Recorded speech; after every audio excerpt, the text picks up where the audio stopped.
This show is listener supported by throwing a much appreciated $1 down at patreon.com/Cameron_Adair. And by writing a review in the Apple Podcast app, iTunes, Stitcher, wherever you're probably listening right now. I literally wouldn't make the show if it wasn't for the supporters on there. So thank you guys. Links to these are in the episode notes. You can also leave a voice message for the show through a link in the episode notes.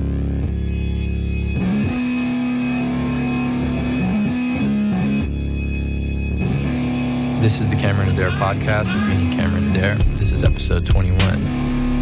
Today on the show is Brian DeLizza. Brian is a recording and mix engineer, musician, and works in music education. We met up at my studio in Echo Park. We talked about SAE, School of Audio Engineering. We nerded out on synthesizers and recording, his new record, computer programming, the studio world, and our old days in SF. Here's Brian. So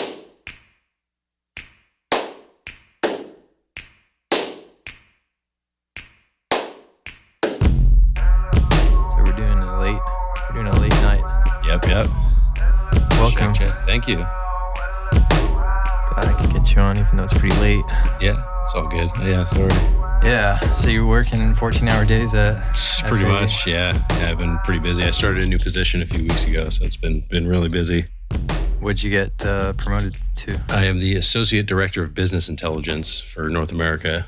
So I work with like the CEO and a lot of the teams to kind of help provide data, and been doing a lot of writing code and building dashboards and analyzing things. And Say that again? Associate Director of Business Intelligence. Okay. How many schools do they have? 10 in North America, and then about 50 global. Wow. Okay, cool. How long have you been there? It's about 6 years. 6 years, started in 2012. Yeah, so started as an instructor and then was program chair at the San Francisco campus. And then we moved to Emeryville. I was still doing program chair stuff. And then I moved down here a few years ago, and I've been the regional manager of learning technologies for North America. So I was overseeing like our learning management system. Yeah, I remember you were writing course material. Yep, doing a lot of that. I wrote essentially an entire audio program by myself. That was sort of kind of overhauled last year. That was fun. Nice. Big project. Took me like 6 months. Yeah.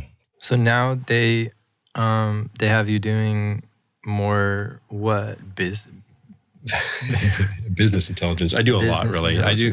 The title just kind of, it's whatever. But yeah, so I work with like the CFO, and like tonight I was doing a report for our parent company, like pulling data from multiple systems and aggregating it together and making sense of it so that we can like use the data to kind of make decisions. So that's one thing I've been working on. I've also been doing a lot of work kind of automating systems, so writing scripts to improve workflows across all kind of functional areas. So all sorts of stuff like that. So you're messing with like the proprietary backend software and databases and stuff that they use to keep track of students and curriculums? Yep, absolutely. Totally. Oh, man. SQL databases and getting data from, REST APIs and stuff like that. Yeah, I remember you were always learning that stuff. Yep, so still am. Oh, yeah, you still are. Still always learning. I just did that. Because I just built a new website, so I had to learn how to develop WordPress locally. Oh, yeah, totally. So you had to do some PHP and stuff locally and then migrate the database. The MAMP environment, is Mac, Apache, PHP, and MySQL. Yeah. Yep. Out of order, but yeah. Yeah, I just did that. I know that I can do it myself if I just like log in, but I don't enjoy it. Yeah. Because it turns into, once you start in on something like that, it turns into days and days. It's a rabbit hole. Yeah, it was like definitely. I thought it would be like 2 or 3 days. It turned into a week before the entire site was done. Yeah, totally. But I didn't have to pay anybody, and you could just kind of figure it out as you go. Yeah, which is what a lot of that stuff is. A lot of it is just copy and pasting like code that you got somewhere else. Stack Overflow. It's It's like, why doesn't this thing work? Then you find a solution. It's just kind of one piece at a time. So. Yeah, you don't have to. Yeah. You don't have to be a beautiful mind.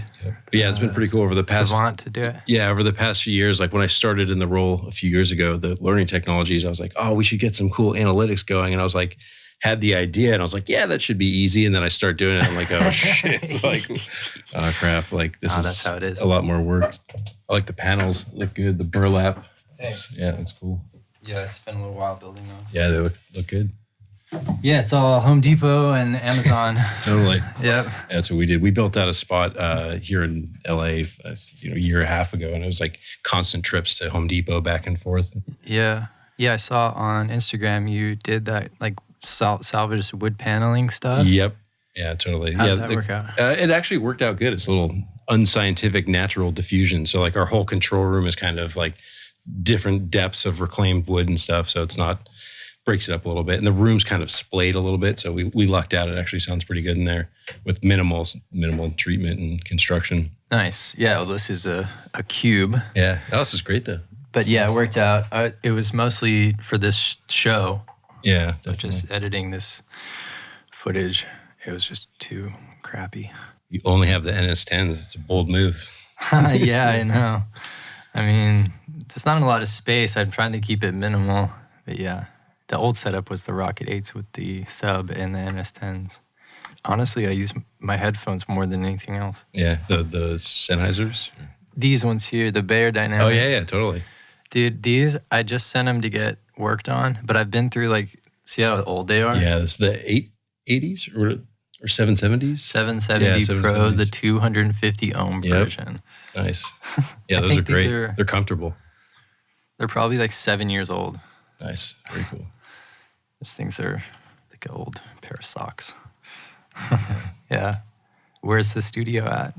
It's on it's in Hollywood. It's kind of by Amoeba, like on Sunset. So it's like in that area. Yeah, I think you were saying that. Yeah.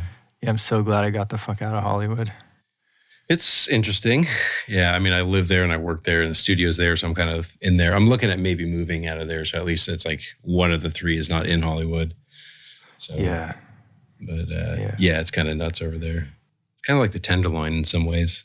Yeah. A little bit. What kind of stuff are you working on at the studio? Or is it kind of just my own stuff, pretty much. You're still doing music? Yeah, totally. I just finished a record. I did mastering like a week and a half ago, 2 weeks ago. Just finished it. So it'll be out in the next probably month or so. What? Yeah. Congratulations. So, thanks, man. Yeah. So I did all the production and instrumental and sang everything and mixed everything. And you're singing on it? Oh yeah, it's full. Yeah, it's like 9 songs and an intro, so it's like 10 songs, like 30 minutes or so. Oh, what? So yeah, definitely. So that's done. And then I've been doing a lot of work with. I got really deep into modular synthesis. Yeah. So I've got a pretty crazy modular setup now, and I just if I get any free time, I'll sit there for 6 hours and just tweak out on that thing. And I've been recording a lot of it too, so I have like days worth of stuff to kind of sit and edit through, but some really cool kind of sounds coming out of there. So yeah, nice. So it's no more like client work or anything, just kind of making sounds. I'm afraid of the modular synthesis stuff because it sounds like an expensive habit. Yeah, it's not too bad though, because like a lot it's like collect them all. Yeah, it is. That's the I'm like,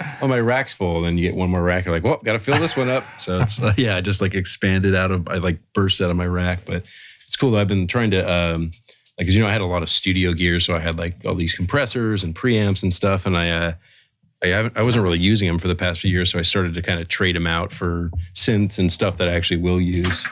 So you traded them out and started buying the modular stuff? Yeah, I had all this stuff like just sitting in racks, and some of it I hadn't even turned on for like a year or so, and I was just like, what am I doing? Like hanging on to all this stuff I'm not using, So it's like it's value. Like I had like an Avalon and some kind of the distressors and some other stuff, and so just started trading it out. Yeah, that's always a thing. Like I'm constantly buying and selling stuff, and usually it's like slowly going up in value. Mm-hmm. Totally. Right? Yeah, you got to buy the right things though. I mean, like sell something, but then take that cash, put a little more on top of it, and buy something else. Exactly. Yeah. Yeah, I just hit up Perfect Circuit in Burbank. Yeah, I called them looking for something because I just got a Micro Moog. Okay. I haven't put it in here yet because I bought it and I immediately had to send it to get fixed. So I was talking with them about buying some parts for it. Have you been up there yet? I haven't been in the store. You got to go. It's badass. Yeah, I love it up there. Yeah, talk about like modular addiction. Those guys are all about it. Yeah. Yeah, it's really cool. No, I took it to this guy, Rosin Sound in Burbank. Okay. He's just got a warehouse, just wall to wall synths. and like racks to the ceiling. Yeah, it's my everything. It's my kind of warehouse. It's great. I walked in there and he was busy, so I had to walk around for like 5 minutes, and it was like, I mean, it's crazy to see all that stuff in person. There's such weird objects. Yeah. Do they have like big modulars, like the kind of old school modular, like Moogs and stuff? Or? No, they have just everything. I couldn't just everything. A bunch of Jupiter 8s. They had like the weirdest thing was like this 70s like Yamaha organ that looked like it was probably like 7 or 8 feet wide. Oh, crazy. And had it was on like casters, you know? Yeah. And I don't have no idea what that was. But then it's just like, you know, some old, like Prophets. I can't even begin to, they have everything, right? Badass. Like everything. Yeah, that's good. It's just repair though? They're like just repair, or they sell stuff? No, they rebuild and they sell and they rent. Okay. Yeah. I'll definitely have to go check it out. Yeah. Yeah, no, they're really good too. He cleaned the whole thing up and changed the S-trig into a 1/4 inch and like did a volts per octave mod on it so I can use it with the computer. Oh, cool. Yeah. It's the mini Moog? It's a micro. Micro Moog. Is that a vintage one? Yeah. I think they had that and like the Rogue. And the Rogue they licensed to Radio Shack for a while. Yeah, I remember seeing that one. No, I had one when I was a kid, and I really like it. I think because there's only one oscillator and there's like less circuits in it, that it just sounds better for some reason because there's less components. Yeah, I got the subsequent 37, and then I've got the Mother 32, and then the DFAM. Those are my Moog pieces. That subsequent, that's badass. I don't know that one. It's a newer one. Yeah. So I got the one with CV on it, so I can use it with like my modular setup. Yeah. So. Tight, dude. Yeah. I'd like to see the studio sometime. Yeah, definitely come by. Yeah, I might be in there this weekend. Come by. I keep kind of getting thrown into other things. Got pretty good at like volunteering to help out people too within my position. So I'd be like, yeah, I'll help you. And then I'm like, oh crap, that turned into a 3-week project and stuff like that. But helping people mix and just I meant at the school. Yeah, the school. Oh, yeah. It's like I'll get into like helping different departments and all sorts of stuff and outside of my job. And then I'm like, wait, I got to keep doing my job too. So yeah. But yeah, the music stuff's been mostly just collaborations and then making my own stuff. So nice. I had to put a lot of focus into one thing and finish it, but it feels good. It's nice to have it kind of done. Well, it's nice to have a studio. Like I need that in my life. Yeah. You need a spot. You need to have just a little place you can. Oh, that's your fantasy. Yep. And I even I set up another kind of little studio at my apartment too. So I've got like a Rhodes, my modulars there. I have a Prophet 6 that's up there, and that's kind of the home one. And then at the studio, I have the few more synths. I have like an Axis Virus keyboard, the Moog, Korg, one of the little Korg mini logs. It's cool. Some drum machines. We got the Tube Tech, and then I got the 2-channel Tube Tech. Is it the Eventide? Yeah, H3000. Yeah, it's nice. And then Neve. Is that an actual Neve or is it like a BAE? I can't see. It's a BAE. Oh, nice. I picked it up from BAE today. Oh, you got it today? No, I got it fixed. Oh, got it. Because it was like super trashed because I've had it for so long. Yeah, a lot of use. That's good though. Yeah, my buddy Forrest has one of those things. It's pretty badass. I've been using a lot of the UAD stuff for the past 2 years, and that kind of like, that was like the tipping point to where I stopped kind of missing using hardware when I was mixing. Oh, really? Yeah, I love all their stuff. Not getting paid or anything but yeah, it's great stuff and it's really good. Yeah, I spent like thousands of dollars on plugins, and then I realized I wanted to start buying outboard again. Like maybe a year ago. Yeah, it depends though, because I have like I had maybe half a dozen outboard mono compressors, and you go to mix a song, you've got like 40 tracks in a session, you're doing hardware inserts, and you have to do everything kind of in passes. Yeah. And it just kind of disrupts the workflow a little bit. So I like just kind of moving quicker. And I think that's the sacrifice of what's lost isn't really worth kind of the workflow. Yeah. So this is the new setup. Yeah, I got rid of everything when I moved here a year ago. Okay. So like I had to rebuild from zero. So what's your record like? How long did it take to make? Well, it's if I talk about those 10 songs and not like the other 600 songs that I created but didn't finish in the process, I don't know. It's been like years of kind of working. A lot of like half the songs are within the last maybe 6 months. The other half are from like the last year or two, just kind of picked from stuff I had made. So I have a lot of other stuff kind of in it's the works. It's mostly electronic? But yeah, it's like a lot of kind of like electronic hip hop style beats and then just weird. It's hard for me even to describe. I should have brought some with me. I could show you. Like trap made on Fruity Loops. It's not. No, it's not like boom bap. No, it's a little bit. It's your old stuff. I think you'd heard like a lot of my beats and stuff. So it's kind of like that, more synths and kind of. I never really sang before, so I got into singing over the past 2 years. So that's like new to me. Wow. Or maybe 3-4 years actually. But so I had to like quote find my voice and like I didn't know. I just discovered like this year I could sing a falsetto. When it happened, I was like, oh shit. No, like what? Well, it takes kind of confidence. And then everything had like like on it. yeah, totally. So, and I never had any training or singing lessons or really any lessons. So I just kind of stumbled upon everything. So, but yeah, I got some stuff I'm proud of. I like it. So nice. Yeah. You did all the mixing and mastering yourself? Yep. I went up to my artwork. Artwork, I gotta get on that. But I went up to my buddy. I had been kind of mixing it by myself down here, and then I went up to my buddy Forest Studio in Oakland about a little over a month ago, to kind of finish up stuff. And he's got some nice outboard gear, so I ran it through some outboard gear and like took like a lead vocal here and there to help me make some final decisions. And then I left with no adjustments to do and got it mastered. A guy. Daniel Eaton, he's here in LA. If you need mastering, he's killer. He's got a nice studio right around here. It's not infrasonic, is it? Little Castle, I think. Castledine is like his Instagram. I think it's Little Castle. Okay. There's so many places. Daniel. But yeah, he's got kind of like he's got like the home studio thing, and he's got a bunch of outboard gear and his speakers and everything. It sounds great in there. So that's nice. Yeah. And then he knocked it out in like a day, and I got it back, and I was like, cool, no revisions. And he was like, well, I want to tweak a few things. So he made his own notes, and they sound good. And no way. Yeah, I'm cool with it. Are you gonna TuneCore it? Our distro. I'm gonna use DistroKid, but yeah, cheaper. It's like it's all those. It's all the same shit. But yeah, I just updated my ASCAP the other day. Yeah, totally. And my sound exchange, because they changed it since I registered. Okay.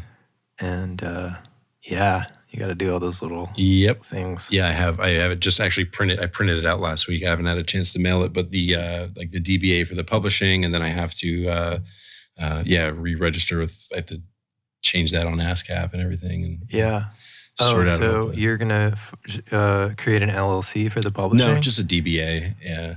How does that work? What do you mean? A DBA is just doing business as. So just so you can have another name. So it's not just like my. Well, if you start the publishing company, you just registered as you just tell ASCAP that it's a sole proprietorship. Yeah, but in order to legally do business under a name, you have to have a DBA with the county that you're in. Or the city that you're in. So you file it with LA and you say, I'm doing business as, Brian DeLizza, it's Tendril Music is what we're using. And then just you register that name with ASCAP. As the publisher. It's a fictitious business name is what that is. Yeah. No, I know what that is, yeah. So I don't want to go through the LLC thing. I did that like earlier on when I was 10 years ago starting up with the studio, and it was a mistake to incorporate an LLC. We didn't need any of the kind of benefits that it provides. Yeah. So... Yeah, mine's just my name and then publishing, because I know a lot of artists do that. They'll just call it your name and publishing. Yeah, that works. But so then you have two ASCAP account, two PRO accounts. Yeah, definitely. Yep, one's a publisher, one's an artist, and then that's how it works. Yeah. Okay. I'm going to make sure mine's set up correctly. Yeah, totally, absolutely. If you do DBA, sometimes they make you like publish it in the paper. That's part of the requirement for a DBA. Yeah, but you can just companies that'll just do it for you, or you can do it. Yeah. Yeah. That's Brian is now doing business as Tendril Music. Do you ever watch Nathan For You? No, I haven't seen it. No. Is it a comedy show? Yeah, it's a comedy show. He does. He has a business degree, and so he does these like elaborate, like business improvement pranks kind of. Okay. But one of them is like he needs to get press to prove that he's like a parody artist, but he just invents his own newspaper. And so he gets he like hires a guy off Craigslist to write for the newspaper. It's called the Diarrhea Times. And he's like, and this is all just for this elaborate plan so that he can prove that he's actually like published. Right, so he has this fake newspaper that is published in. And, right, so he would say like, oh, I need press to get past this door, well, then I'll just make my own newspaper. Yeah. Was it Nathan for you? Yeah. It's hilarious for a guy who has business, knowledge. Yeah, totally. I also have a business degree. Yeah. I'm actually I'm at the tail end of a master's degree right now too. That's been compounding my schedule.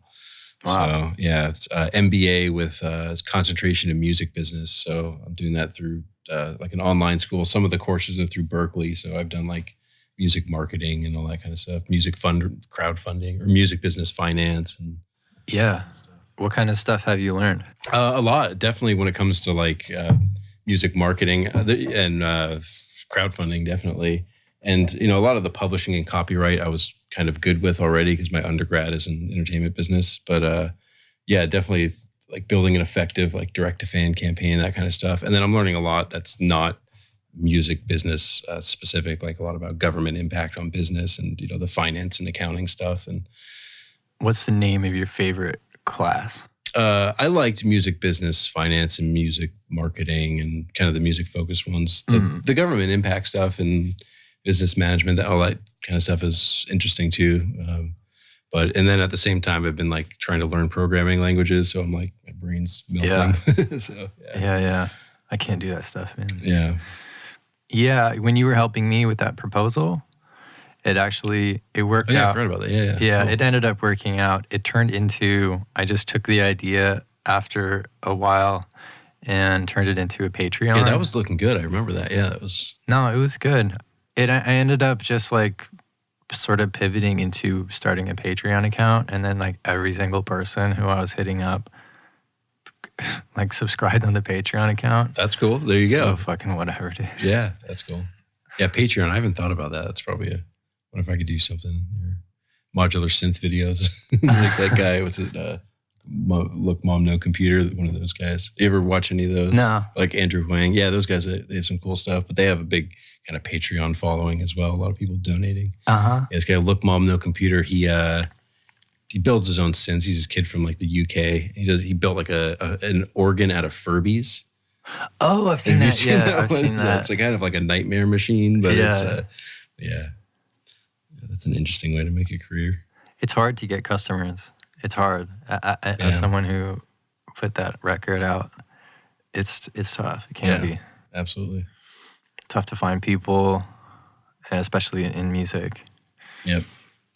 Find an audience. Yeah, with this, what I kind of want to do is I've been recently consuming most of my music through like Spotify and using the discovery kind of algorithms to discover music. And I don't know what percentage of other people are doing that, but I think that's a new kind of good way to get your music out there, is to connect to like similar fan bases. I guess it's been happening for a while with like Pandora and everything, but so that's kind of my approach, is just put it out there, let it kind of naturally associate itself with other artists and see if it gets into their fan base. And well, the thing about Spotify is the playlists, right? Totally. So you want a spot on that playlist, and most of the big playlists are curated by the major labels. Yeah. And that's why also, if you look at a lot of artists, like there's one, I always will subscribe to artist playlists, but they'll do that. They'll make their own playlist.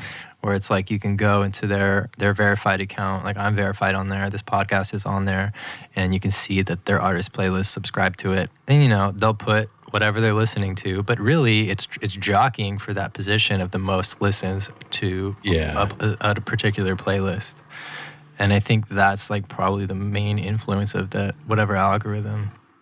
When you are getting similar artists by Spotify, who's doing that? Are they doing that based on who's listening to you? I'm not 100% sure how the algorithm works, and I know there's a lot of development that goes into it, but a good example is the other night, I was up till 6 a.m. working on something on Sunday, and I was just like listening to a playlist that I had started building, and then after that playlist, it says like, here are songs that might be good on this playlist, and I let it go for like 4 hours, and there was so much good stuff on there that and I kept adding it to my playlist, and then it kept generating new kind of stuff, and so that's kind of what I'm talking about, is like it's and I don't know if that worked. I don't know technically how that works, if it's similar to like the Music Genome project that Pandora was involved with, where it like classifies songs based on characteristics like instrumentation and mood and speed and sparse. Like there's all these kind of things like that. I'm not really sure how it works. I know that. I don't think they'll tell you. Yeah, right? Spotify. They don't want you to know that.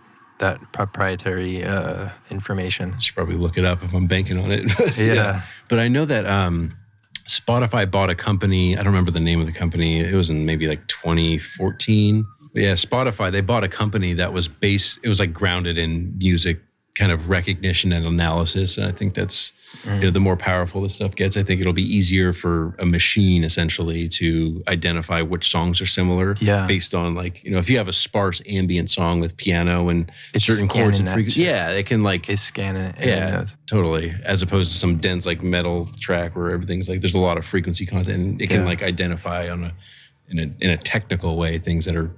Yeah, it thinks it's similar, and on that playlist, things come up, and I'm like, nah, let's get this out of here. But yeah, there's so many little things that you have to like submit and monitor to. There's just so many little moving parts to a holistic, musical approach. Like if you're a publisher, I have a lot of stuff saved on here, and I was looking. I had it saved from like years ago, and I stopped worrying about it. But look at this stuff. Last FM. All music I know. Reverb Nation, iHeartRadio. Yeah. Who's even paying attention to that shit? I don't know. That's like, it's funny. There's so many platforms for like music consumption these days. And like, I don't know. I really don't know. I've done a lot of research in that. That's, like, how many listeners do you have on Reverb Nation? Man? Yeah, totally. I think my MySpace widget might be up still. Like, yeah. That's interesting. Those are, I guess, metrics that people use. I had someone ask me, if I'm on there, and then I'd never even looked at it. Yeah. I don't know.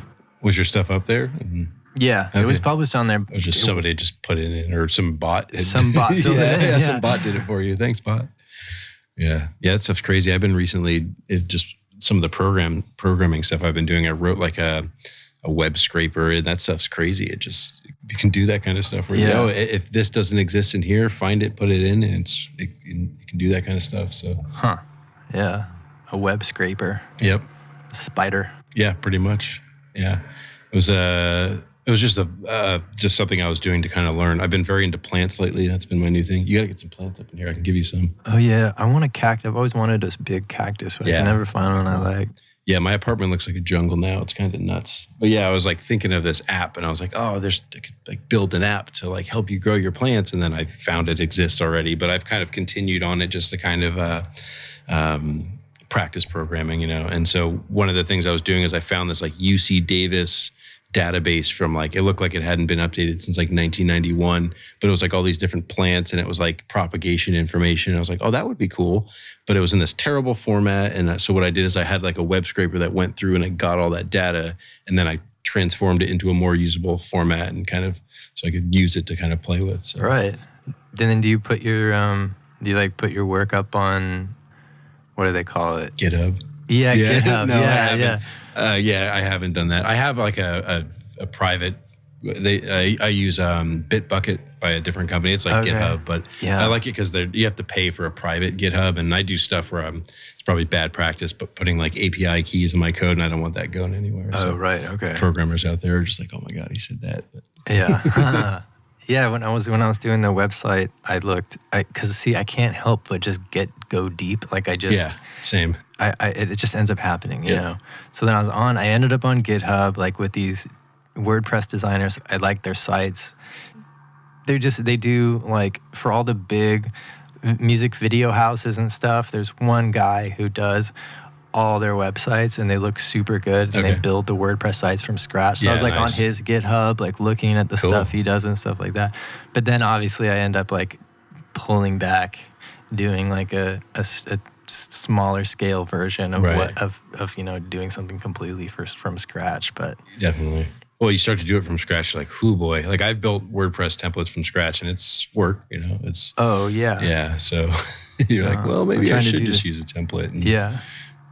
I'm trying to do the Shopify one now, and somebody gave me a contact to the guy who does all these really great like he designs the Shopify stores for like just a lot of really awesome streetwear and skate companies and stuff. And so I'm like looking at his stuff and looking at how he does it, but I'm not going to hire him. I'm just going to sort of like scale back my expectations and then sort of do it his way. Yeah, definitely. Yeah. It looks close. Yeah. It's 80% there. Just because it's cheaper, and then I don't end up spending weeks, in front of the computer on something that should have taken a week or less. I mean, it's like, because, well, it depends on how much pride you want to put into it too, because you can go in Squarespace and put up a website in like 30 minutes and it looks pretty clean, or it's or you can code it from scratch. So, No, I bought and returned 3 themes. Oh yeah, totally. And then settled on a 4th one. Yeah. Sorry, wait, what were you talking about? You did, you built that scraper the web, for your plants. All sorts of, So that was part of the project, but actually I just bought a Udemy course on Django. It's like a Python framework. I'm going to start that if I get time later tonight, but I've been writing a lot of scripts kind of for my work, and I want to make them more usable. So put it out there.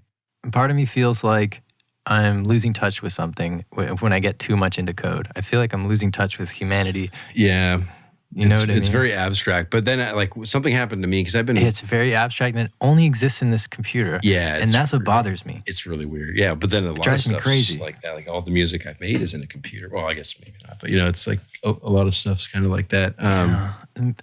Maybe I can't put my finger on it, but something about it just bothers me. No, I get that. I go like in and out, and then I have nights where I'm like, F this, F it, and I like want to throw my computer out a window. But then other nights it'll be like Friday night, and I'm like, I got some free time, and I'll like open my Python development environment and start like writing code. I'm like, what am I doing? But it is fun, like when you get into it. So and I do a lot of stuff. When you see results. Yeah, and I'll do stuff too. Like when I sit down and like play piano, I always like play the same chords, like C minor all day long, you know? And so I wrote a little Python kind of script that generates like random chords and random progressions. And so when I go and sit down, instead of immediately like putting my hands on a piano and just like playing the same thing I always would, or one of the few things, I'll hit like random, get like a random key or a random, it does, random scales, or it can give you chords or chord progressions or stuff like that. You should make plugins. What are you doing? There you go. Yeah, well, now these guys, like, what are the Captain Chord and all that? There's a lot of them out there. Yeah, Cthulhu, I have that one. Cthulhu, that's a good one, yeah. It takes like Bach and Beethoven, and then it just singles out each change. Yep, totally. And the Cthulhu does the key mapping, so every key is like a different chord, and then you're like, whoa. And if you go like from C to C, from all the way down, like C, whatever, negative to C all the way to the top, it'll play all the changes of the song. Yeah, except it's like a trance synth instead of a piano. It's you can put it on the piano. You can play Bach just going up the keyboard. Yeah, there's that new one. I think it's called Captain Chords. I haven't used it, but I've seen like their ads and stuff. But it's like, you go in there and I think you can put in a chord and it gives you like the MIDI of that chord. And it's for connecting, kind of like inputting MIDI a little bit more with music theory. So yeah, I thought about the app thing, but then like taking something to completion like that's a big thing. So. There's people done it on a small scale. Yeah. You know? That little company that that made that cool plugin. Yeah, it's just barely up there. Like that'd be fun. I think that'd be fun though. Yeah, absolutely. Because you could like make a cool interface, make it how you want to look. I should do that. Right now it's pretty ugly, but it's just because I use it for myself, so it's functional. And so what exactly does it do, and how do you use it? So what I use it mostly when I'm practicing or songwriting. So I'll like. And it's through MIDI? No, it's just it gives you like a text output, like so I can turn things on and off. So I can generate a random scale. Or if you generate the random scale, it can generate random chords or chord progressions and show you like this would be the first, this would be the fourth, this would be and it does like modifications and like common substitutions and stuff. So like it does maybe like 24 different chord progression combinations. Is it modal? Like is it all 7 modes? Yeah. So you have like Ionian and Phrygian. Yeah. So yep. I have this Google spreadsheet that I made over the course of a year and a half, and so there's several sections to it. One of them is every single alternate guitar tuning, like who used it. Yeah, and then one of them is like a bunch of pop songs that are arranged by the writer. So there's got like your Max Martin in there. Yeah, a bunch of them, Max Martin, Dr. Luke. There's probably like 200 songs that are all one column this way is like verse, B part, chorus, bridge, and then it has the Roman numeral change for each song. The 1 to the 4 or the 5 or whatever. Yeah. Oh, that's cool. I went crazy. I worked on this like a lot. Nice. And there's another one that's which chord of the scale, like say you're on the minor second, whether you're on the minor second and any substitution of that chord, which ones it changes to the most. Oh, okay, yeah. And then it shows every option for each one.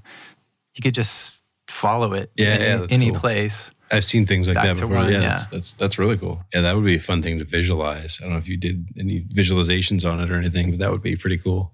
Here, I'll pull it up. I haven't looked at it in a while. Wow. Yeah. So here's the main one with all the so you got the general chord progression and then it's whether the song is in major or minor, song structure. So song structure, whether it's verse, chorus. Oh yeah, I see. Yeah, very cool. Yeah. Yeah, so that would be some fun data to analyze. And then over here, these are the writer, and these are all Rick Knowles. These like general progressions are all the most common ones, like 2 6 5 1. Do you have it visualized at all, or is it just in like that spreadsheet? No, it's just on the spreadsheet. Yeah, if you're interested, I could that's kind of what I've been doing is taking lots and lots of data and like visualizing it, so you can have like, you could look at here's the most common one by each writer, or the most common ones overall, and kind of start to see what's more popular and stuff. But that's all the guitar tunings. Yeah, not diatonic. Ascending fifths, ascending fourths, major. See, I would have to like wrap my head around this again to even understand it. That's the thing with code, man. I had to like go back to some code that I wrote last year, and at the time I was like just kind of learning that language, and I like looked at it a month ago, and I was like, what? Okay, so look, this one, there's probably a dozen of these different sections. Okay, so this section, diatonic common tones. So it has the 1, 2, 3, 4, 5, 6, 7, 8, 9 chords for minor, and then the same 9 for major. And this says if you can change one note to turn this minor third into a minor first. Oh, that's cool. You can change the 2 notes to turn it into a minor fifth. Like, why did I do this? That's totally something I would do because you can. Oh yeah, look at that. I saw the circle of fifths there. Oh yeah, that's the changes, right? Yeah. Oh, that's a cool visualization. Did you make the circle of fifths in Excel? Is that what I just saw? I think so. You like made it in a spreadsheet. Yeah, that's great. No, that's cool. Most common keys. What's the most common? G? G major. And then A. And then C major, D major, A major. I don't know. It's nerdy, so nerdy, dude. What's the relative minor of G? 1, 2, 3, E, right? E minor. Yeah. Diatonic modal chords. Interesting. I think probably the most useful thing is this, where it shows which chord goes to which one, and then it'll take you back. Yeah. Yeah, I've been trying to step up my piano chops. That's one thing that I wish I did when I was younger is take piano lessons. I never did. I took drum lessons and guitar lessons, and then I stopped practicing both of those, and then started playing piano, and then I never really took formal lessons. So like maybe 6 months ago, there's this guy I follow on Instagram. And he was like, I'm taking lessons now. I hit him up, and he was in Culver City. So I went down there, and I just did one lesson, but I went in there and I was like, listen, like he kind of assessed how much I could play. And he was like, okay, well, you kind of know what you're doing a little bit. And I was like, just tell me what to practice. And so he gave me like a bunch of kind of chord progressions and stuff to practice. And it's been like really helping me out. So really? I've been like going down a music theory binge recently. So yeah, I had cool. Got all my ninth chords down. It's better than my simple non-inverted triads I've been doing. You can forever. normally get away with. I feel like if you're trying to write songs with just major and dominant sevenths, but anything else you throw in there, you're kind of getting fancy. You're getting fancy. Yeah, definitely. Yeah, and then things get too fancy, and then it gets too fancy for my skill level, and I'm like, this isn't right. In a lot of ways, you might be better off just doing not even knowing what you're doing while you do it. Yeah, the past 30 years then. Yeah. So what I want to do is kind of expand my chord vocabulary of what I have to draw from, and just be more proficient at the instrument so that you can kind of express yourself better. That's like the kind of what I'm getting to. I'm not like trying to sight read music. Actually, perfect. So on the I took a lift over here, and I was chatted up with a guy. I was like, "Oh, what are you doing?" He's like, "Oh, it's just a Russian dude. He just moved to LA 5 weeks ago. He was playing for a symphony, and he was like, I'm gonna quit the symphony and become a DJ." And I was like, "Oh man, what?" He was like, "Yeah, man, all my professors are telling me that that's just if you want to make money, you gotta be a DJ? And I was like, but you have all this theory stuff. He's like, yeah, but and he was like telling me how his friends like make music and they don't have any idea of theory, and how he just comes in there and he's got like 18 years of upright bass experience. Yeah, I had to do some of that stuff when I was doing music classes in college. Yeah. Really high level stuff. I think it's good to know though. I think a lot of it happens by accident, but if you arm yourself with like, it's like why you like, I think you're like reinventing the wheel almost if you're trying to, like if you sat down to a piano and you didn't know anything, and it might take you 6 months before you discovered like how to play like these, what are seventh chords or whatever, but knowing them and from the get-go, I think helps you kind of sit down and just focus on making music, because you don't have to figure everything out. Yeah, no, totally. People have done that. Yeah, if you know your way around, I mean, it's cliche, but like learn all that stuff and then forget it. Yeah, definitely. Yeah, exactly. Yeah, learn the rules so you can break them. That's right. Yeah. You can't just break the rules. Yeah. You need to earn the right to break the rules. So this thing's FM, right? The DX7. It's the first FM synth. Yeah, it's cool. I've had so much equipment. It was weird rebuying everything when I moved here. Did you get like the same stuff or? A lot of the same stuff, yeah. The only thing I really kept was the computer, the preamp, my guitar. Yeah, I think I've never really used the actual DX7. I've used like FM8 or the Native Instruments one, but I think it's really just the power of it. If you really go in there and deep dive, and I'm never gonna do that. Yeah, but look how small that screen is. It's like the size of a stick of gum. Like, have fun with that. Yeah, I'm not gonna go Brian Eno with it. Yeah. I'm just gonna do the cartridges there. Yep. Yeah, I saw that. Which are fun to put in and out. Orchestral and percussive group cartridge number 4. That's cool. It's sick to have a ROM cartridge. It's like an old Nintendo. Yep. But yeah. You got to get set up to work on music. It takes me a while to just everything needs to work right. Mm-hmm. You know what I mean? You get something new and then you have to fix it. Totally. Make sure it's working. I'm like all the time. Detrimentally kind of like OCD about that stuff too. I'll be like, this cable's like too tight, it's stretching out. And I'll like go to Guitar Center and buy another cable. And then like 4 hours later, I've rewired the studio and I'm like, cool, I was trying to make a song tonight, but that didn't happen. Yeah. Like, whatever. No. Yeah, you have to be. So I'm still, unfortunately, kind of working out the kinks in here still, I feel like, which takes a long time.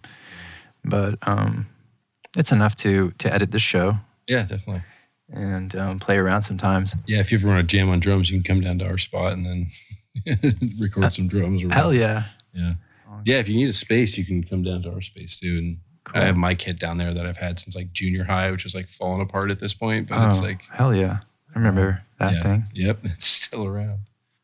I have like a free day at Different Fur that cool. I never used. Oh, it's like one day just hanging out. Yeah. Nice. And I hit up the owner... Patrick? Yeah, cool. To see if I still had my free day, because it's never good. He said it would never expire. I want to go do some drums in there too. I haven't been up there in a while. I mean, I was hanging out over there for a while because Nick Pope was there, and I was good friends with him. So you were? Yeah. Uh-huh. So I was over there all the time, but like upstairs hanging out with him, making like cocktails and stuff. Yeah. I did a lot of when Freak Lab when we. Moved out. I had some clients that like really wanted an SSL, so I did a few sessions like out of there. I got in trouble with them because one of my clients was like smoking blunts, and the intern was like, "Yeah, you can like smoke in here." And then the next day, I got like a stern email from them that was like, "You're not allowed to smoke blunts in there." I was like, "It was my clients. I'm sorry." Wow. Wait, you can't smoke blunts in the studio? Apparently not. That's odd. Yeah, I don't know. Whatever. I mean, I respect their rules. Huh? I didn't know. No studio has that rule. Yeah, I think it was there. It might not be Different Fur, but there. I think it is. There's a sign that says like unless you're Snoop Dogg or something, then you can't. Oh, that sounds like Patrick. Yeah. Okay. Yeah. I think it might be. But yeah. I haven't been up there in a while. I haven't been to Hyde Street in years either. And then, Zach. So our studio is basically like reset up at Studio D in Sausalito. I don't know if you knew that. Mm-mm. So Zach's in there with. Basically, he sold the 9,000 and then got another 9,000. The one from Jingletown is over there. So it's basically like Freak Lab 2.0. So it's really cool. So he's got the 9,000, all the outboard gear that was in that studio is over there. There's a beautiful live room. It's like ridiculous. So if you're in the Bay, you should hit them the up. Plant? No, it's called Studio D. Oh, it's not Studio D in the Plant in Sausalito. No, it's Studio D. Huh. It's like a different thing. Yeah, they the Plant just closed was like down Fantasy. They did. That's right. The Zance Media Center. Yeah, I did hear about that. And they were like, a friend of mine was like, "Oh, I wonder if they're going to be selling gear." And I guess they're keeping all their gear to like rent it out or something. Huh. So yeah, it's hard. I mean, sold dude, it's them like 10 years ago. You can imagine. At when we were at Hyde, our expenses it's like an old man. Yeah, like I feel old right now. But yeah, like our expenses, I mean, kept going. People up. listening to don't know what we're talking about. But Brian had a studio in at Hyde Street Studios in San Francisco where we worked. And my bad. We're just catching up. But yeah, we had a studio in San Francisco, and the rent over there was just, they raised our rent like twice in a year, and then it was like once the year before that, and it got so cost prohibitive to do business that we're just like barely getting by. And it's like, even if you're booked, it's just like if you try to keep your rates competitive, it's just so hard there. So. Yeah, well, the music industry is tough because it would be better to have a big name engineer that's like attached to big projects than have a nicer studio. You know what I mean? Yeah. Like a lot of it is based on reputation and prestige and things like that. Yeah, absolutely. As far as how much you can charge. Yep. And your demand. Yeah. Just that kind of environment is extremely competitive. There's a lot of stuff about it. Yeah. Yeah, we had some bigger kind of names come through there too, but yeah, it's hard. Yeah, when we got the SSL too, the demand kind of just went like zoop, because people see like a mixing console and they're like, I'll pay for that. It must be real. Yeah, it's like, you must be good at mixing. Sure. It's like, no, that's not how it works. Have you worked in any of the studios down here, like Sunset Sound or Conway or anything? No, Nathan, my buddy Nathan Winter, he was the manager at Hyde and chief engineer there for a while. He moved back to New York, but he was doing some work out of there. He did a session where he was like assisting with The Weeknd, and he had some other kind of big projects there. But no, I haven't really. I worked, did some sessions out of a studio in Henson like a year and a half ago, doing some songwriting. Yeah, I remember you told me that. But yeah, I haven't really been. If I need to use like a big console, I can go to the school. We have an SSL Duality, and so it's like I can use that for free. So it's hard to justify paying a lot of money, especially because I'm just doing my own stuff and I have a space, and that kind of works for me. So. Yeah, I've told this story on the podcast before, but what's his name who owns Vox Recording Studios? I don't know. He's got a funny name, like Bucky or something. But when I was trying to get hired, he picked up the phone when I called them one day. I always see stuff. I saw some recent video of him it came up in my YouTube, like recommended videos. That was of him recently. I'd never seen him before. But like he screamed at me on the phone after never having met him, and like told me that I would never work in this town. Whoa. Yeah. I think I remember you telling me about that. Yeah, that was it's traumatic. Yeah, it's like, wait, but you don't even know me. I'm a nice guy. Yeah. That was crazy. Yeah. It's funny. I'm in a different industry now, so everything's like the politics are a lot different, and people are different industry as far as the school stuff. Yeah, I work in like more in education. I kind of fell into that because even when I was first teaching, I was still like dealing with audio, and I was still running a lot of sessions. And then this became full time, and so it's just a different. It's just it's the people are different than I think. The audio industry is I feel like it's a pretty specific breed of people. You know. Yeah. Like I feel like a lot. No, it is. Yeah, and a lot of it is like pecking order. Yeah, true. Based. Especially working at Prairie Sun for the months that I did. I mean, that is old school, like studio management. Yeah. There is a pecking order, and, the owner, who has Grammys with Tom Waits and is just a veteran, right? Like, so much respect for Mooka. I love Mooka, but people know, you know? Yeah. He will tear you a new asshole. Interesting. If you're not careful. Yeah. I've met a few people like that. There's a pecking order in the studio industry. A lot of egos. It's like that, it's a unique breed in the studio world of the egos and the and the head honchos. Totally. Yeah, it's also kind of the Wild West too, because especially in the music industry, everyone's just came up on their own like kind of bootstrap their own career to do something like that. Yeah. So there's not a rule book.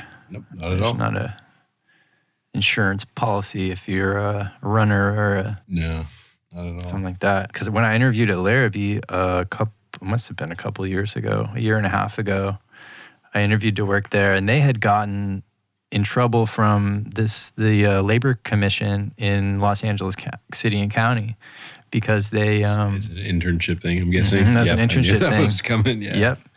And they got audited, and I believe it. For the owner, who's like an he's at least partial Eric owner. Madrid worked for him, right? I don't know.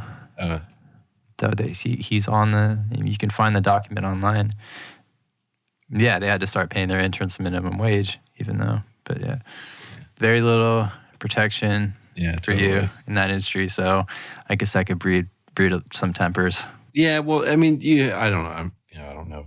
I've heard of specific studios and stuff that do this, but like some studios just kind of cycle through interns. They know that you're going to be there for 6 months, and then they just they know that they're not really going to give you a position. They just kind of keep cycling through people with the kind of that false hope of like, yeah, you maybe one day move up, but at the end of like your 6 months or whatever, then you're just done. And and that's free labor right there. That's like not cool. So in my opinion, but that's someone calling the labor commissioner waiting to happen. Yeah, exactly. So which is what happened, I guess. But I think if you have like the kind of environment where like, Hyde Street even had they had not a lot of, but they did every now and then would do like intern workshops and stuff and would let interns use the studios. And if you're an intern and you're working for free, but you have access to this like vintage Neve board and you can use it when nobody's in there, that's like a different kind of scenario than you come in, clean the toilet and leave. So that's like, true. Or trade time is kind of another thing. So there's different. It depends where you are. Yeah, I think those kind of internships are worth it. For whoever's doing the internship. Totally. Not everything is. Yeah, I think in Los Angeles there's less leeway. Yeah. There's more of a willingness to treat somebody unfairly, unethically.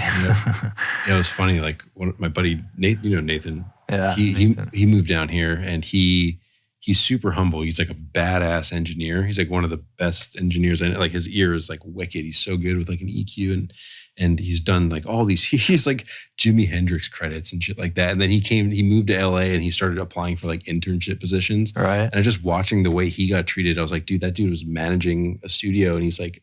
No. A badass, like I went through the same thing as he did. Yeah, it's crazy. When I interviewed at Larrabee, I asked if they didn't know. They didn't know Hyde Street. Yeah. And they didn't know Prairie Sun. Yeah, of course. Well, they're like down here. They didn't know what that is. I figured it's a small world. I mean, you meet these people at AES and everywhere else. Hyde Street's a Wally Heider room too. Yeah. So it's like. No, she didn't know. She didn't know. I might as well have been from Mars. Yeah. So, what did she ask me? It was so insulting and humiliating. She asked me, she was like, do you remember like the model of the SSL that you guys worked on? And I was like, just palm to face, Yeah. What? Yeah, it's rough. Do I remember? Do I remember? No, I just made it up. It's all just a dream I had. Yeah, totally. No, I was never there. Yeah, it's rough. Yeah, I thought about like when I first moved down here. Well, I mean, I moved down here kind of for a position, but I'm always like, oh, maybe I could jump into the studio. And then I like watched that happen to Nathan. I was like, I have no interest in like even dealing with that. So I'll do my own stuff. Damn. So, yeah. No, but that's fine. I like having this little area here, and there's room to grow. And if you move, even a 300-mile move, you can have to start over sometimes. So, yeah, I'd like to see your plays. Yeah, that's cool. It's like our spot's like a mix between, I look at it like a mix between like a rehearsal spot and a studio. So it's not like we didn't want to break the bank. Like when we got it, it was like totally trash. Like I guess the people who lived there before were kind of like druggies or they live there. It's a commercial spot, but they lived there with like their dogs, and it was like that sounds like Hollywood. It was pretty bad. And we walked in, there were like everything was like dingy. It was the kind of place where there's like carpet stapled to the wall, and kind of stuff. So we were like, oh man, this is bad. And we started remodeling it. We spent months like getting the control room kind of built up and everything. And then kind of just like, once we got the speakers up, it was like construction slowed way down. And we're like, well, do we really want to spend $1,000 redoing like the floors in there? And we just kind of left it. So it's perfect that we have like karaoke parties now. And you can come to the next one if you want. They're fun. I'll check it out. Is the record going to be under your name? Yep. Brian DeLizza. Yeah. Really? Yeah. I don't like monikers, and like I've juggled them over the years, like making beats and producing and rapping like way back when. And I just like I'm too indecisive for a moniker, so I'm just gonna stick with my name. Yeah, that's the thing. So yeah, you just have to pick even a dumb one, because then it just loses its meaning anyways. Yeah. I mean, how stupid are some band names that are popular? Yeah, totally. Yeah, I thought it was I saw a tweet, or like a post of a tweet like recently, and it was that band Jimmy Eat World. Yeah, and they were like, PSA, like think about what your initials are when you like pick a band name, because it's JEW and some. They were like kind of self-deprecating, poking at themselves for it, but like.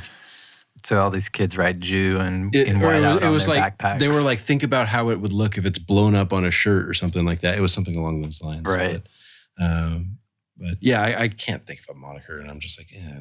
Sometimes it just strikes me how silly making music is. Yeah, totally. Like, what are you even doing? Yeah. Like, I mean, I was listening to Atoms for Peace today. Okay. What is that? That's just like some random words. It's so subjective. Yeah. It's like one of those things where you really step back and think about it. It's like, do you ever watch Chris D'Elia or you listen to him? Or, yeah. I just saw a clip of this one. I haven't watched the full episode yet, but he was talking about, it was the new Eminem album. And he was like, dude, you're 40 and you're rhyming. He was like, it's like you're trying to diss somebody super hard and you're like, this is blue and I'm in a canoe. It's like, think about that for a second. Like it's what? You're rhyming. You're rhyming. Or you're going on stage to like hold this weird thing that makes sound in front of people to make them like hear the sound. It's just so weird. Yeah, I think about that a lot. And I have like friends. You might as well. There's a interview with Maynard James Keenan where he talks about getting older and getting out of music. Tool, right? Yeah. And like, doing the wine business, and he basically bought this entire town in Arizona. He owns the whole town, and the people still live there. He owns the drugstore. He owns the barbershop. He owns the post office. It's like, what the fuck? Well, not the post office, obviously. He said something like that, where he's like, yeah, it's so arbitrary. Like, you might as well get on stage and like put a can there and then throw rocks into the can, and that's as meaningful. Like, you could give that the same meaning. It's like, so what are we even doing? Yeah, I mean, I went through that like years ago too, when I was like, because I've been making music forever, and then I was like, selling beats, and that's kind of what I was doing. Then obviously I was like spent my career for years mixing other people's music, and then when I kind of left out of that and I had more time to work on music, I was like, cool, I want to make music. And then I started doing it, and I, over the past few years kind of realized that the reason I make music is because I enjoy the process.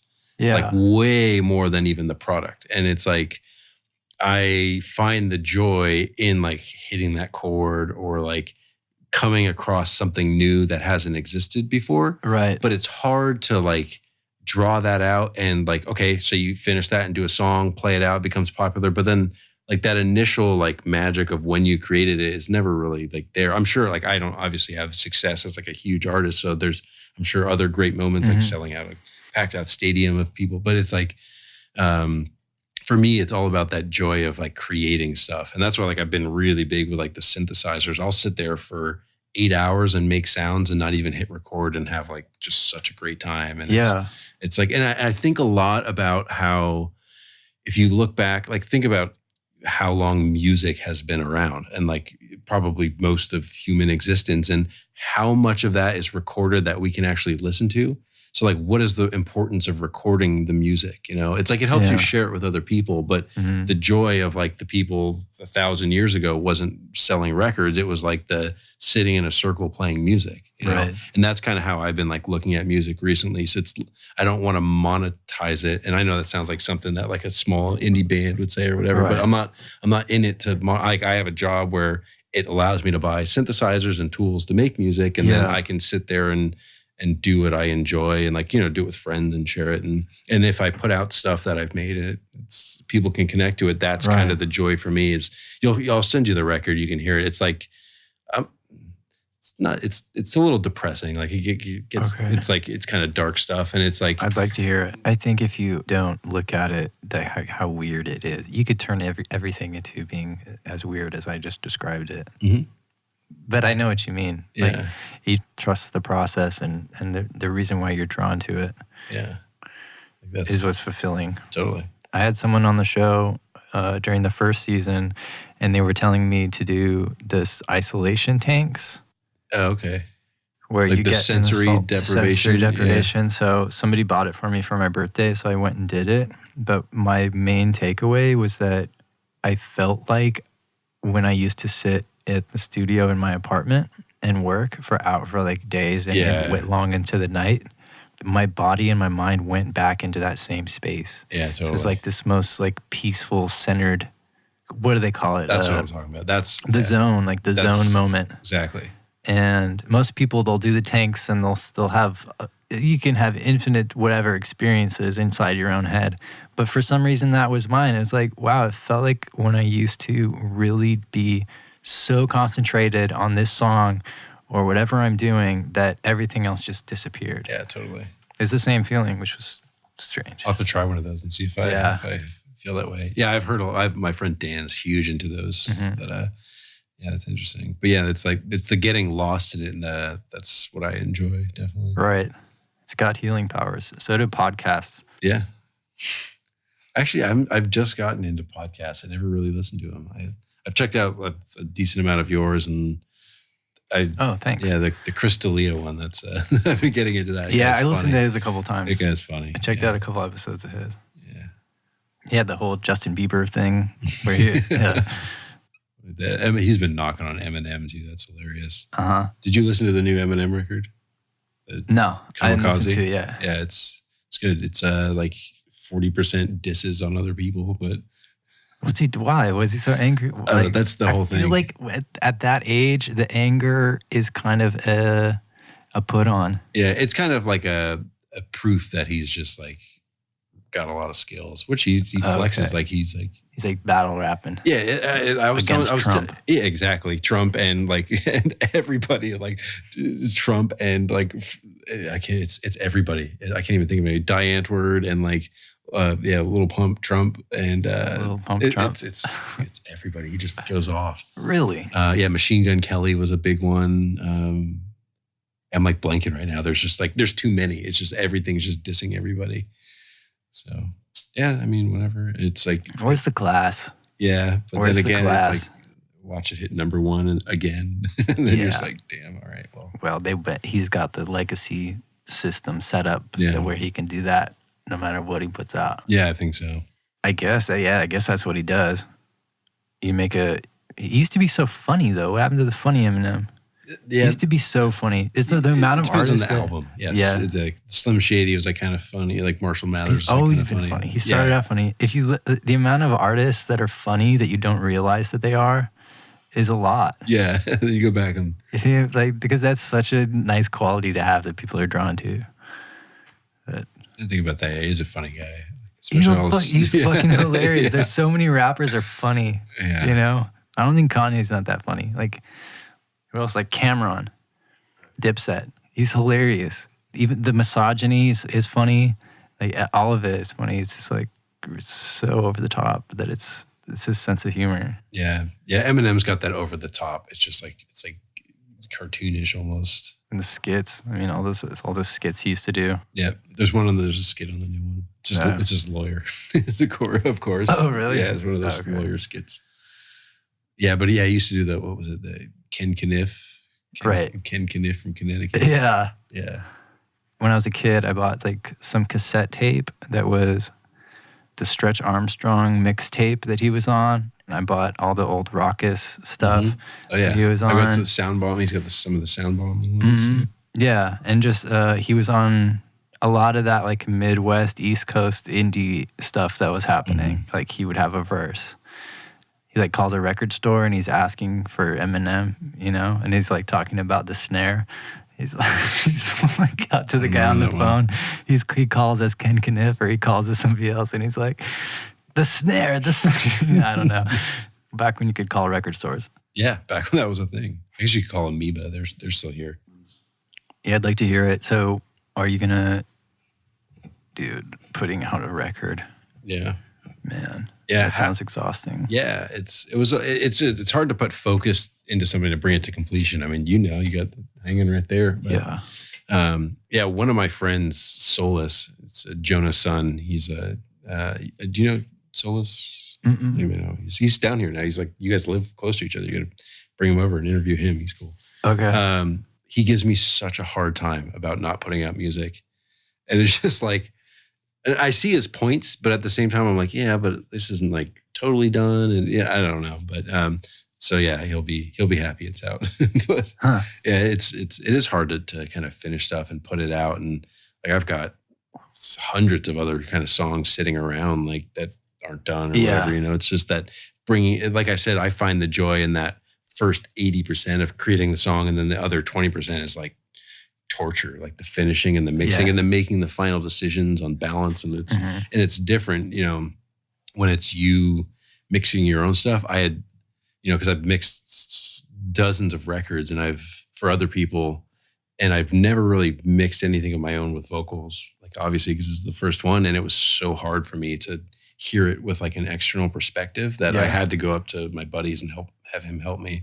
Cause I was like, are these vocals too loud? I have no idea. It's like, I can't tell anymore. It sounds, I'm just hearing it in my head. So. Yeah. I feel like you need to have an expectation and a plan. And if the expectation is to just make it to have it so that you know that you did this in the future and you're like, well, that was awesome. I'm so glad I did an awesome thing. Or to give to your friends or to people you meet. Yeah. Or like, are you trying to, there's so many levels that you can take it to. Yeah. Like, okay, you release an album, you're going to need videos, and you're going to need a tour, you're going to need to make sure you're getting paid. Yep. All this stuff, like order merch, like it's the fact that you can, there's just so many different levels.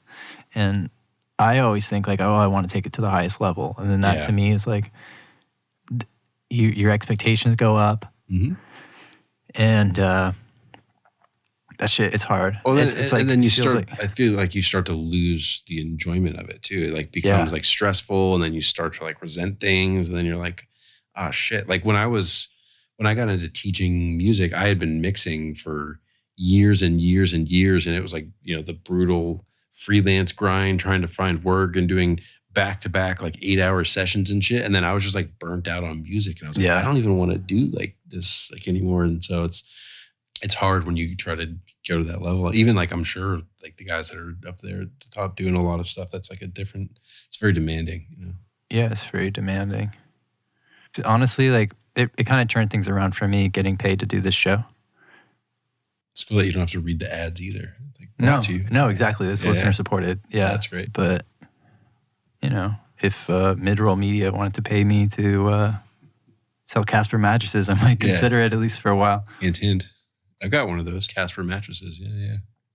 Yeah, me too. Because I have a thing for street mattresses. So I have a new Instagram. Wait, what? Yeah. So you can find me on Instagram at Hollywood Street Mattress. That's been my new Instagram. Oh shit! And so what I've been doing is when I moved to LA, or into Hollywood, I noticed that there are mattresses everywhere. I don't know if you have those in Echo Park, mattresses like all over the streets. But yeah, I started taking pictures of all like these street mattresses, and I put them on Instagram, and then I rate them on a scale of 1 to 10 how likely I am to sleep on them. Yeah. So it's pretty cool. I like that. I like the ones that have the words "nothing really mattress" sprayed on them. I haven't seen that one. If you have to send me a picture if you see one. I'll post it. I like that pun. Yeah, there's also that street artist that's all over LA. Well, he's in Echo Park in downtown a lot, where he draws the clown faces on the old couches and chairs. Oh, I haven't Have you seen that guy? No, there's the guy in San Francisco. I forget his name. Follow him on Instagram. But he does like he does the same thing on all the mattresses. He puts the fish up, like these cartoon kind of graffiti fish things. Oh. Yeah. I haven't seen that one. I've only seen the clown guy. Well, he's up in San Francisco. Oh, he spray paints the koi fish? They're like these, I don't know what kind of, but yeah, they're like the fish. The Japanese fish. Yeah. Yeah, I've seen that. Right. Yep. Small world. If you're a street artist, maybe I'll be a street artist. Yeah. Quit what I'm doing. I got some spray paint at the studio. You can grab a can. Actually, I figured out how to. There's this stuff called Technobond, which is what you use for wheat pasting. So if you go, to Kinko, or is it not Kinko's? FedEx Kinko's, and you can print out the large. That's how those guys do it. Is you buy this stuff it's called Technobond. It comes in like a blue box, but it's synthetic wheat paste because obviously they don't use real wheat paste. But I did it, and it works really good. Cool. That's the right way to do it. Clear coat kind of thing. It just like sticks it up there. Yeah, it just sticks it up. Like you get a roller and a bucket, and you can order this stuff off Amazon. It's the same stuff that like Shepard Fairey uses, right? But it's almost permanent in how good it works.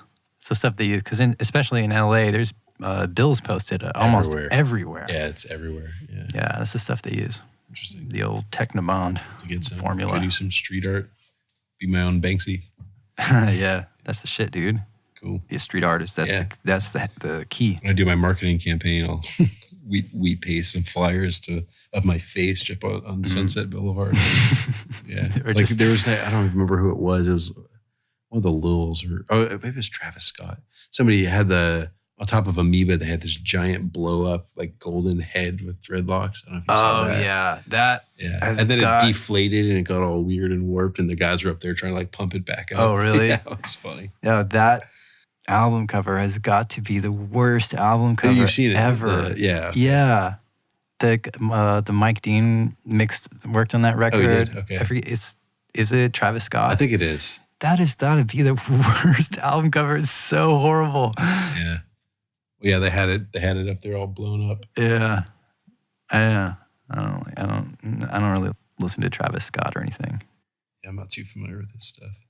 I'm sure Eminem dissed him. That's probably a real thing. Probably, yeah. He has a cool Hype Williams video that's all stop motion animation. Oh, cool. I was watching the old Hype Williams catalog recently to do a treatment for somebody. And there's a cool Travis Scott video in there. So you had a pretty cool video that was the downtown. What was the song? The Covered in Gold one? Covered in Gold, yeah. I got some video skills. Yeah. Yeah, there's that one, and then there's the Townbound video. Yeah, that's right. Then there's the Follow Me Down video, which is kind of like a B-side video that didn't get much promotion. That people see and they either go, this video is really gross and weird, and I remember that now one. you look like a weirdo to me. Hey, bro, it's art. Or they go, whoa, sick. Yeah. Yeah. So I was putting like mouth foaming capsules in my mouth. I remember that. You were like in a room or something. Like Yeah, I remember that. Yeah. I have like scenes from it I can picture. But yeah. What'd you do with that coffin? It's in my dad's garage, actually. Nice. It's like a shop bench or he's It's wrapped in a tarp, just sitting there. I lost a lot of artwork because he was hospitalized, and while he was in the hospital, he didn't pay the storage bill. Oh, bummer he was hospitalized. Yeah, so a bunch of my stuff fortunately, the coffin is still around. I mean, damn well better be a thing. I put a lot of work into that. Yeah, So was cool. I'll That was check impressive. in with them and make sure that it's still in his garage once in a while. Okay. They're like, don't fucking do anything stupid. Yeah. Yeah, that's like my little safety deposit box, the old parents' garage. Totally. Yeah, I had that too, but then my dad sold his house and then he drove down here. He's like, by the way, I've got all your stuff in the car. I was like, oh, shit. Yeah, I forgot that you do that though. But the thing is, you can do something so simple and painless. Yeah. Like a lot of people, like, you don't have to spend thousands of dollars. Yeah. You can do something really good. Totally. A lot of people think like if you rent a cinema camera that you need a director of photography. Like, no, like if you can work a Canon DSLR, you can work a Red or an Arri. Yeah, like same shit. It's not that hard. Yeah. It's not that intimidating. Well, I mean, I guess it is intimidating. That's why, but it's like, come on. You can do it, yeah. Yeah. It's like if you These can, people- if it's you can the use same- a Mackie, you can use like a SSL. It's like Yeah, totally. They are really kind of similar, you know. Yeah. Yeah, I get that. Because a lot of that production stuff is like shrouded in the same kind of egos that the studio like recording world is. No, I'm the guy with the camera. Mm-hmm. Yeah, Don't touch my camera. Yeah, it's like like this is the guy that dumps the cards onto the computer. Like Totally. he's like, but I earned this position to hold totally. this $30,000 camera. yeah, so. yeah. You wouldn't hold it the same. But it's like there's nothing to it. There's like 3 settings that you need to know. Yeah, totally. I don't know. Are you pointing it at the right thing? I don't mean to diminish that, but yeah, I get what you're saying. All those production guys too, I think it's funny because they all do every time they have a shoot, they'll post the picture of the like, of the Airy or the Red with themselves. Like they'll post all the obligatory rig pictures. Look at this rig, look at that rig, look at my rig. Like I'm in the club. Like, come on, all right. I'd probably do that too. Yeah. But it gets old. It's like sitting in front of the SSL and taking an Instagram. It's funny. I would get like years after we moved out of that room in San Francisco where we had the big SSL, I would like be scrolling through Instagram and I'd see like a picture of like somebody in the room and they're like in the lab and I'm like, that room's been closed for 2 years. Like what are you? No, you're not. Yeah. Lies. It's like Bay caught me sleeping. It's like, you're full. Fake news. Yeah, fake news. It's like, there was a rapper, who was it, that got caught posting fake pictures of, like, he was sitting in coach or something on an airplane, and then he Instagrammed a G5, and someone's like, nah, he's right there. He just ordered peanuts. Yeah, someone took a picture of him. This was years ago. I forget who it was. It was somebody funny. I totally believe that. It's like private jet. It's like, no, man, you're on Delta. Mm-hmm. That's amazing. You made a record. That's great. Yeah. I like when people around me that I know are doing stuff. Yeah, thanks. Yeah, I have to send it your way and check it out. The masters came back. They're good. I just have to put it out. So all good. Yeah, it's late, man. I got to hear it. I know. This is a late one. Yeah. I'm like, yeah. Yeah, it's funny. I like work in education now and I'm like working but I still maintain like recording studio hours. Like I'm up till like 3 a.m. and I'll start at like, 10. And yeah. So it's, somehow I managed to do that. A lot of my colleagues go in at 8 or whatever. Really? They don't mind? No, I mean, I get my work done and I generally work pretty long days too, but I just start later. Yeah. But yeah. Huh. Yeah. I mean, a lot of people work better at night. I do. I totally do, man. It's like you were saying earlier with the zone, like you get focused, and especially writing code. And the other thing is I'll get so many people messaging me. So if I'm like trying to like focus, if I'm like, all right, I've got this huge thing to work on, it's going to take me 6 hours. And then I just like keep getting all these like messages of like, hey, can you help me with this? And I'm like, sure. And then it just pulls you away. So working, later, like I'm going to go home and I'll be working on this report for another probably 2 hours tonight. So, yeah, that's the thing. Yeah. But I can focus on it. Yeah. There's no distractions. Yep. It's quiet. Yeah, definitely. Yeah, that's why it's nice to have your own place too. Yeah, definitely. You got to come by and see my jungle. I've got like... Sure. I think I saw pictures of it. Yeah, I think it's like... I got to have like 100 plants in like a 500 Oh my God. It's pretty crazy. Yeah. Do you have a bug problem? No. Yeah, some of the plants like from the nursery, if you get them, they'll have like... I've had a few that get like mites and stuff, but you just take them and treat them or throw them out if they're bad. Or throw some neem oil on there. Yeah, neem oil, exactly. Nice. Bring a little bit of nature into Hollywood. Yeah. No, I had to get out of there. The studio that I'd first moved into, I didn't have a place here yet. Oh, okay. So I was like sleeping on the floor occasionally, and that place is a complete dump. It's Codex that's on Hollywood and Ivar. Okay, yeah. No bueno. Yeah, okay. I know, right? That's really close to us. Yeah, it's all like SoundCloud rappers that are trying to sell you Xanax, and they got that thing on them. Yeah, you might get shot. Yeah, we had a security issue too, right? Somebody. Oh yeah, that was my own fault. Okay, I was renting out gear. Oh, got it. Okay, someone didn't return it. They just disappeared with like $250,000 worth of film stuff too. Really? Yeah, they went to trial. Oh, it's this rapper. Okay. Yeah, obviously you know who it was, right? Because you rented it out. Yeah. He's got a pretty big Instagram following. Just some dumb kid. And did you get everything back, or? I did, yeah. Okay, yeah. The company that was responsible had insurance. They paid me cash. Mm-hmm. Some other engineers that I actually knew through mutual friends got robbed too in the same like heist.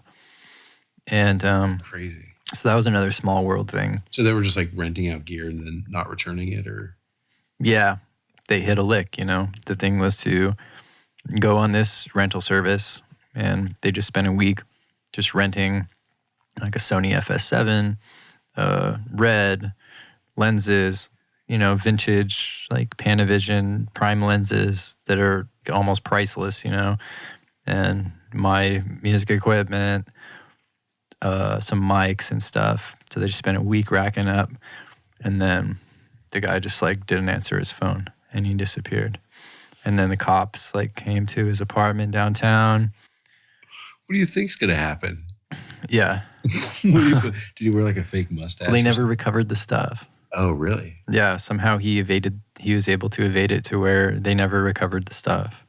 So there's like this massive, database that you can file with that your equipment's missing with the serial numbers. I think it's called the Mesa database. Okay. And it's just every day, someone disappears with some Cook prime lenses that are worth 5 digits. Crazy. So, I don't know. They paid me back, though. That's good.